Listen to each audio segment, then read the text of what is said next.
The mysterious death of the Hongwu Emperor's heir. It was the late 14th century, the dawn of the Ming Dynasty. A time of ambition, war, and the ruthless grip of one of China's most powerful rulers, the Hongwu Emperor Zhu Yuanzhang.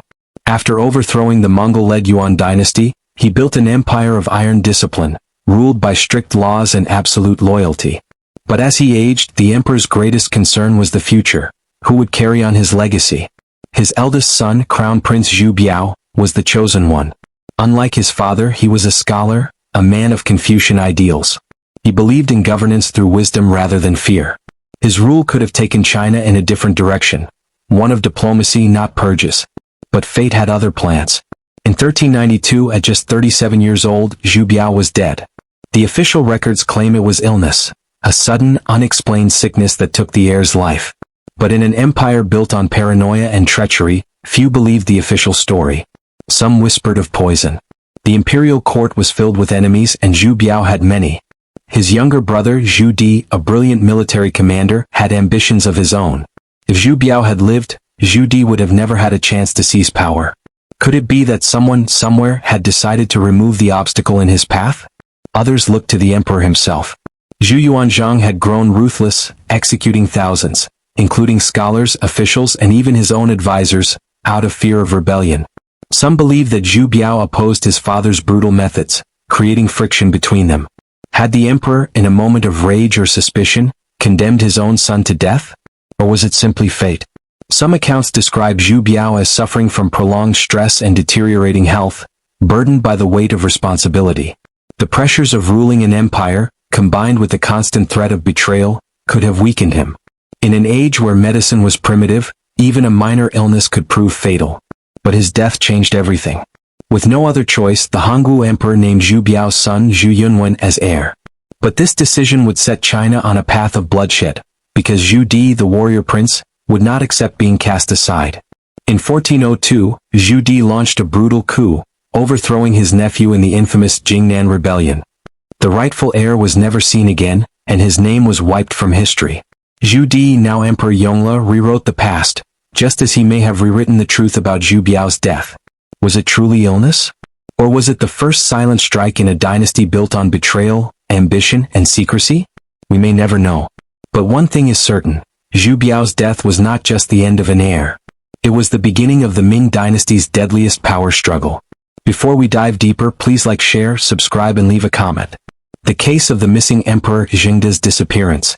In the early 16th century, the Ming Dynasty stood at the height of its power. Yet, behind the golden walls of the Forbidden City, a storm was brewing. Emperor Zhengde, an unpredictable and eccentric ruler, was known for indulging in extravagant fantasies rather than ruling his empire. He abandoned court affairs, preferring to dress as a commoner and roam the streets, engaging in reckless adventures. But one event would shake the dynasty to its core, the mysterious disappearance of the emperor himself. Zhengde had always been a ruler unlike any before him. Obsessed with military conquests, he often led his own armies into battle, disregarding the danger to his throne. He surrounded himself with loyal eunuchs, forming a shadow government that bypassed the official court. His actions angered ministers and scholars, but no one dared to oppose him, until he vanished without a trace. In the winter of 1521, the emperor embarked on an unusual journey, reportedly to inspect the Grand Canal. What happened next remains a mystery. Some accounts claim he fell into the freezing waters and died of illness shortly after. Others whisper of a more sinister truth, that he was betrayed by those closest to him. His powerful eunuch advisors, fearing his unpredictable nature, may have orchestrated his demise. Some say he was poisoned, others that he was captured and silenced. No official investigation was ever conducted. The court merely announced his death, and soon the Ming Dynasty moved on. But whispers of foul play spread through the empire. Zhengde had ruled with extravagance, recklessly spending the empire's wealth and ignoring the suffering of his people.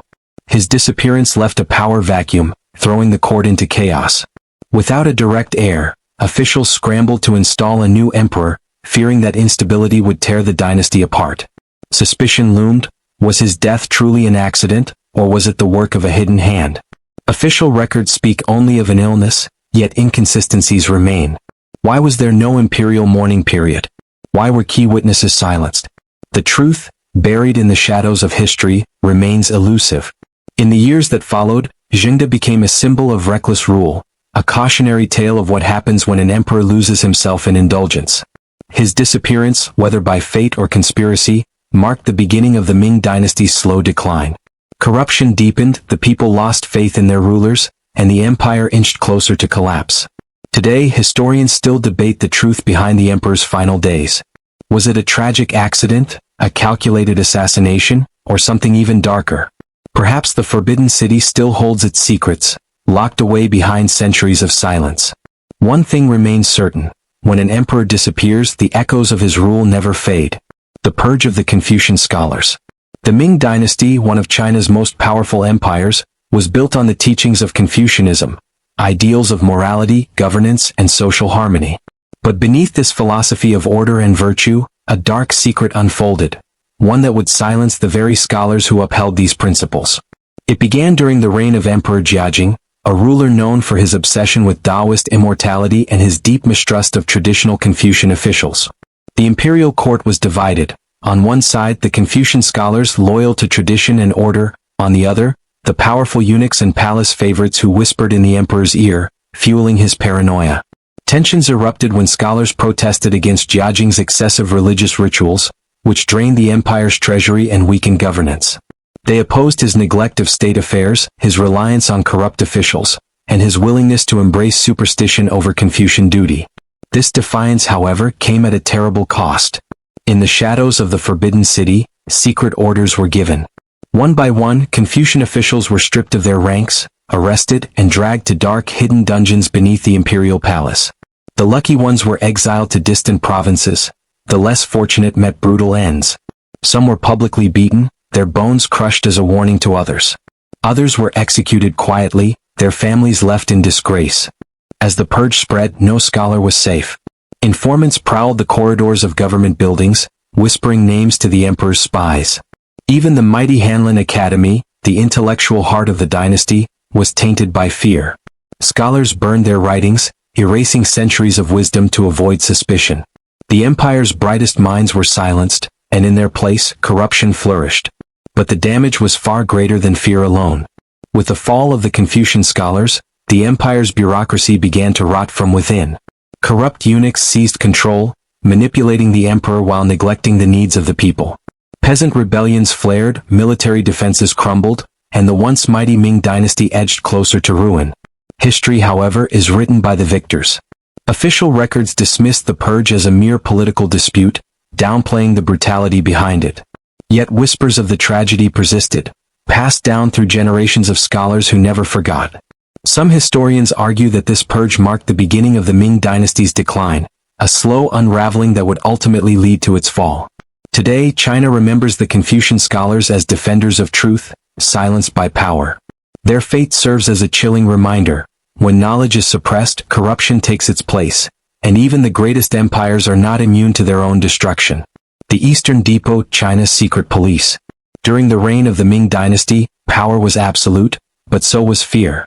Beneath the surface of imperial grandeur, a dark force lurked in the shadows, whispering secrets, plotting arrests, and silencing opposition. This was the Eastern Depot, the most feared secret police force in Chinese history. It began in 1420, under the rule of Emperor Yongle, a man obsessed with control. Having seized the throne through a violent coup, he knew that betrayal could come from anywhere.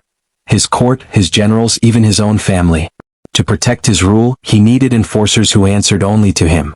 Thus, he created the Eastern Depot, an elite organization led not by soldiers, but by eunuchs, men without families, without loyalties, bound only to the emperor's will. At first, their purpose was clear: root out conspiracies, eliminate traitors, and ensure absolute loyalty. But soon, the Eastern Depot became more than just investigators. They became executioners, spies, and masters of fear. No one was safe. Their power was limitless.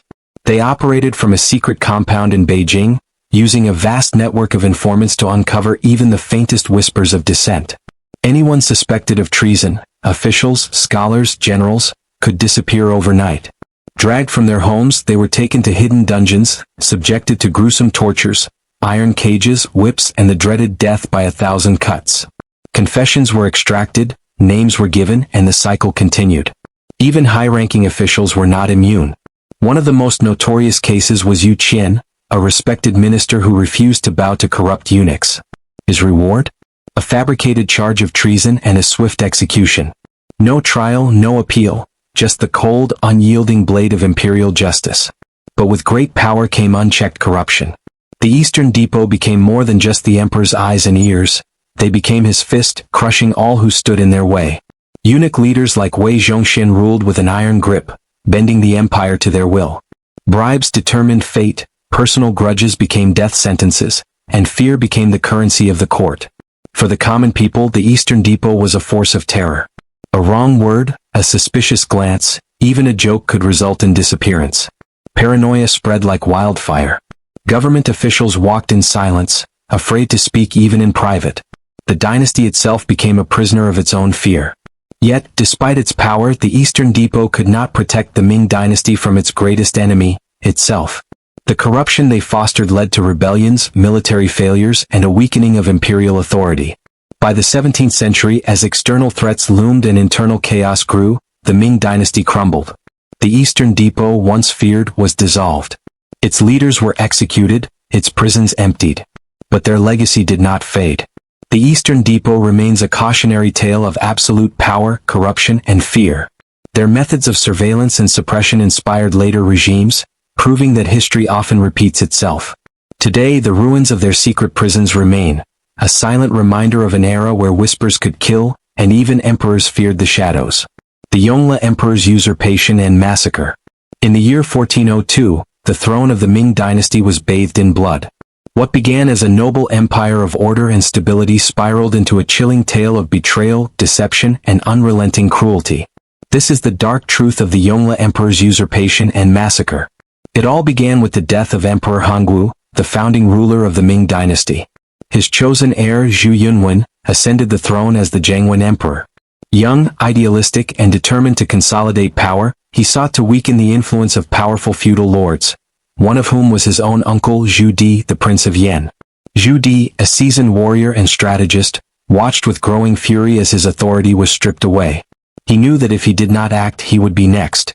What followed was one of the most infamous betrayals in Chinese history. In 1399, Zhu Di launched the Jingnan Rebellion, a ruthless campaign to overthrow his own nephew. For 3 years, northern China was engulfed in war. The Forbidden City trembled as battle raged.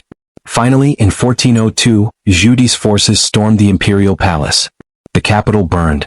The Zhengwen Emperor vanished without a trace. Some say he was killed, others claim he fled in disguise, never to be seen again. But Zhu Di was not satisfied with victory alone. He had to erase the very memory of his nephew's reign. What followed was a purge unlike any other. His wrath extended to anyone who had supported Zhengwen. Officials, scholars, and even their families were not spared. Tens of thousands were executed, their homes turned to ashes. The great Confucian scholar Fang Xiaoru, who refused to acknowledge Zhu Di as emperor, was sentenced to a fate worse than death. He and 9 generations of his family were slaughtered. He was offered his life in exchange for writing a proclamation of loyalty. His response? Execute me, but you will never erase the truth. Zhu Di ensured the executions were public and brutal. Some were slowly torn apart, others were buried alive. It was a warning. Loyalty to the fallen emperor meant death. Despite the bloodshed, Zhu Di declared himself the Yongle Emperor. To justify his rule, he rewrote history, portraying the Zhengwen Emperor as weak and unworthy. He ordered the creation of the Yongle Encyclopedia, the largest literary project in Chinese history, perhaps an attempt to overshadow his crimes with knowledge. But paranoia consumed him. He lived in constant fear of assassination, his court filled with spies. His secret police, the Eastern Depot, wielded unchecked power, arresting and executing anyone suspected of disloyalty. Yet, despite his brutality, the Yongle Emperor's reign was one of grandeur. He moved the capital to Beijing, constructed the Forbidden City, and sent Zheng He's fleets to explore the world. But no golden throne could wash away the blood on his hands. Decades later, the terror he unleashed would come full circle. The Ming Dynasty would fall, undone by the very corruption, fear, and betrayal that he once used to seize power. Today, the Forbidden City stands as a silent witness to the crimes of its past. The walls that housed emperors, ministers, and eunuchs also concealed whispers of treachery and despair. The usurpation of the Yongle Emperor was not just a struggle for power, it was a warning. A reminder that even the greatest rulers cannot escape the ghosts of their own making. The emperor who killed his family. Chongzhen's last act. The year is 1644. The Ming Dynasty, once the greatest empire in the world, is crumbling. Corruption, famine, and endless wars have drained its strength. The Forbidden City, once a place of power and prestige, has become a prison of fear. Emperor Chongzhen, the last ruler of the dynasty, is alone, abandoned by his officials, surrounded by enemies. For years, Chongzhen fought desperately to save his empire. But his greatest enemy was not just the invading Manchus, it was the rot within his own court. Eunuchs controlled the government, officials betrayed their emperor, and the once mighty army refused to fight. The empire had been bleeding for decades, and now the end was near. As dawn approached on April 25, 1644, an army of rebels, led by Li Zicheng, stormed Beijing. The city's defenses had collapsed. The streets were filled with chaos, soldiers fleeing, citizens looting, flames rising into the sky. Chongzhen, once the son of heaven, had no one left. He had begged his ministers for solutions, but none remained. He had asked his generals to fight, but they had fled. Now he faced the unbearable truth: his dynasty was lost. Inside the Forbidden City, the emperor made a final, desperate decision.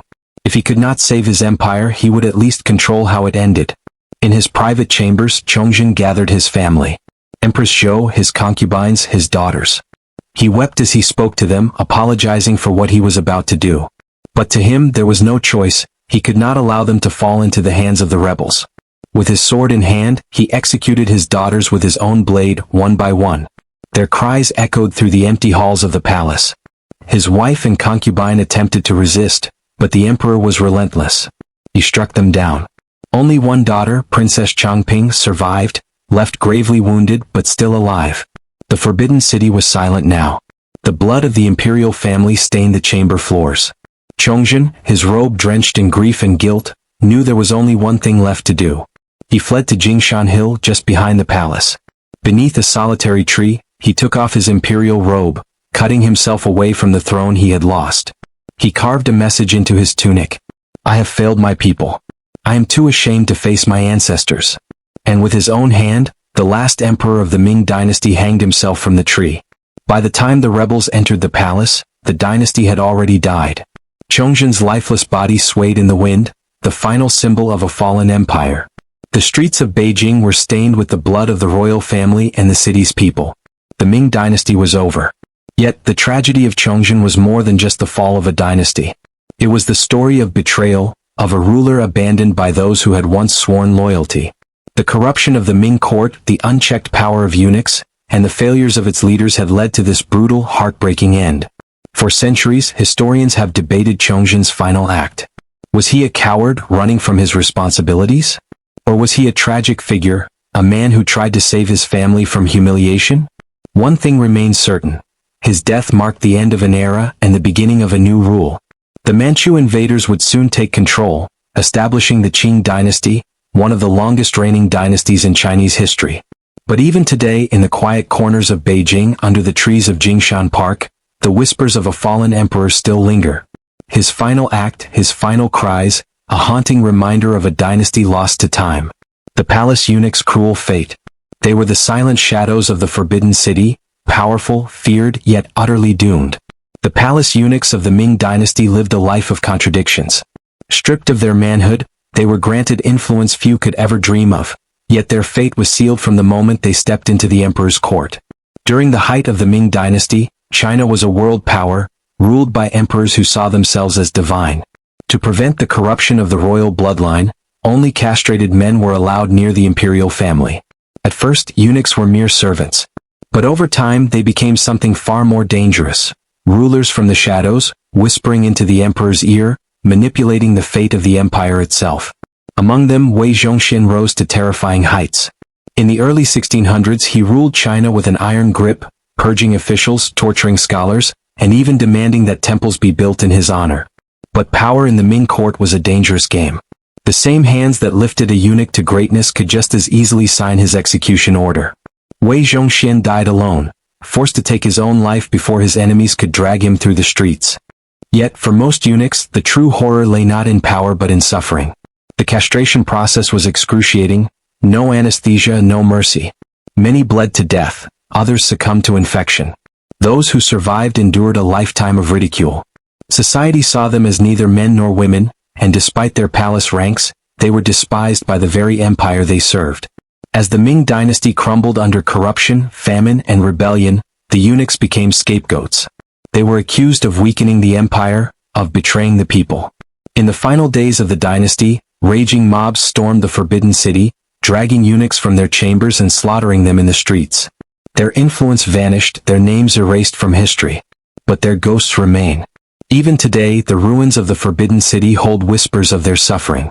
Their story is a brutal lesson in power, loyalty, and betrayal, proof that even those closest to the throne are never truly safe. Skinning alive, a punishment for corrupt officials. The Ming Dynasty, a time of splendor and absolute power, was also a time of ruthless justice. Beneath the golden rooftops of the Forbidden City, fear ruled as much as the emperor. Corruption spread through the empire like poison, but for those caught, the punishment was a fate worse than death. One of the most terrifying sentences ever decreed, skinning alive. This brutal execution was not mere legend. It was a tool of control, a warning carved into the flesh of traitors. Those who stole from the state, who betrayed their loyalty, or who conspired against the throne met their end in the most excruciating way imaginable. Zhu Yuanzhang, the founding emperor of the Ming Dynasty, was a man of ruthless efficiency. He had risen from a peasant's life to the dragon throne, and he despised corruption. When he discovered that his officials were stealing from the empire, he made an example of them. In the imperial courts, accusations of bribery and deceit led not just to imprisonment, but to public displays of horror. The condemned were taken to execution grounds, where their skin was peeled away inch by inch, starting from the face, the arms, the legs. Some were displayed on the city gates, their remains serving as a silent warning to others. But the horror didn't stop there. In some cases, the skins of corrupt officials were used as furniture coverings, a chilling symbol of the emperor's wrath. Eunuchs, the shadowy figures of palace intrigue, were often the ones to enforce these gruesome punishments. The imperial secret police, known as the Eastern Depot, whispered names to the throne, and soon, another official would disappear. This was not just punishment, it was a spectacle. The message was clear: no one, no matter how powerful, could steal from the empire and survive. The fear spread beyond the Forbidden City, reaching military governors, tax collectors, and bureaucrats in distant provinces. Some officials chose suicide over capture, fearing the agony that awaited them. Yet history is written by those who rule. Official records of these executions exist, but some scholars argue that the stories were exaggerated to instill fear. Others believe that the Ming emperors suppressed the most horrifying details, hiding their own brutality beneath the silk robes of legitimacy. But in the end, brutality breeds rebellion. As the dynasty crumbled under corruption and internal strife, the once feared emperors found themselves at the mercy of chaos. The same fear they had instilled in their enemies turned against them, as foreign invaders and peasant uprisings tore the empire apart. Today, the tales of these punishments remain a haunting reminder of power unchecked. The Forbidden City still stands, silent as ever, its walls holding secrets that will never be fully revealed. The legacy of the Ming Dynasty is one of greatness, but also one of terror. A dynasty that ruled not only with wisdom but with the blade. The past is never truly buried. It lingers, waiting to be uncovered.